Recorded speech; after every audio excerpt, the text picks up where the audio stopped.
വയനാട് ഉരുൾപൊട്ടൽ പുനരധിവാസത്തിന്റെ മൂന്നാം ഘട്ട പട്ടികയായി. പുനരധിവാസത്തിനുള്ള 2B ലിസ്റ്റാണ് പുറത്തുവന്നത്. 70 കുടുംബങ്ങളാണ് പട്ടികയിലുള്ളത്. പുനരധിവാസത്തിനുള്ള അവസാനഘട്ട കരട് പട്ടികയാണിത്.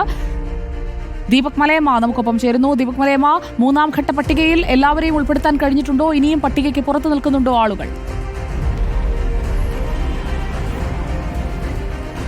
സുജയ, മൂന്നാം ഘട്ട പട്ടിക പുറത്തേക്ക് വരുമ്പോൾ ആകെ 70 കുടുംബങ്ങളുടെ ലിസ്റ്റാണ് വന്നിരിക്കുന്നത്. അതിൽ തന്നെ 10, 11, 12 3 വാർഡുകളിൽ നിന്നായിട്ടുള്ള ആളുകളെയാണ് ഉൾപ്പെടുത്തിയിരിക്കുന്നത്. 10ാം വാർഡിൽ 18 പേരും 11ാം വാർഡിലേക്ക് എത്തുമ്പോൾ 37 പേരും 12ാം വാർഡിലേക്ക് എത്തുമ്പോൾ 15 പേരുമാണ് പട്ടികയിൽ ഇടം പിടിച്ചിട്ടുള്ളത്. നേരത്തെ തന്നെ നമ്മൾ കണ്ടതാണ്, പൂർണ്ണമായും വീടുകൾ നഷ്ടപ്പെട്ടവരുടെ പട്ടിക ആദ്യഘട്ടത്തിൽ പ്രസിദ്ധീകരിച്ചു. രണ്ടാമത് ജോൺ മത്തായി കമ്മീഷൻ നടത്തിയ പഠനവുമായി ബന്ധപ്പെട്ടുകൊണ്ട് വാസയോഗ്യമല്ലാത്ത വീടുകളുടെ കണക്കെടുത്ത് അത്തരത്തിൽ പട്ടിക പ്രസിദ്ധീകരിച്ചു. അതിന് പിന്നാലെയാണ് വലിയ തരത്തിലുള്ള പ്രതിഷേധങ്ങൾ ഉയരുന്നത് കാണുകയും ചെയ്തത്. ആ ഘട്ടത്തിലാണ് ഇപ്പോൾ മൂന്നാമത്തെ പട്ടിക പുറത്തേക്ക് വരുന്നത്. അതനുസരിച്ച് നോ ഗോ സോൺ മേഖലയിൽ ഒറ്റപ്പെട്ട് കിടക്കുന്ന വീടുകൾ അല്ലെങ്കിൽ വഴിയില്ലാത്ത പ്രദേശങ്ങൾ ഉൾപ്പെടെ കണക്കിലെടുത്തുകൊണ്ടാണ് ഇപ്പോൾ പട്ടിക തയ്യാറാക്കിയിരിക്കുന്നത്. ഇതിൽ ഈ മാസം 13ാം തീയതി വരെ ഏതെങ്കിലും തരത്തിൽ പരാതികൾ ഉണ്ടെങ്കിൽ ഉന്നയിക്കാനുള്ള അവസരവുമുണ്ട്. ആ തരത്തിൽ പരാതികൾ ഉയരുമോ എന്നുള്ളതാണ് അറിയേണ്ടത്. നേരത്തെ തന്നെ വലിയ രീതിയിലുള്ള വിമർശനങ്ങൾക്ക് ഈ പട്ടികയൊക്കെ കാരണമായിട്ടുള്ളതാണ്. അതുകൊണ്ട് തന്നെ കൃത്യമായ ഒരു സ്ക്രൂട്ടിനി നടത്തിയാണ് പട്ടിക തയ്യാറാക്കിയത് എന്നുള്ളതാണ് നിലവിൽ നൽകുന്ന ഒരു വിശദീകരണം എന്ന് പറയുന്നത്. അതുകൊണ്ട്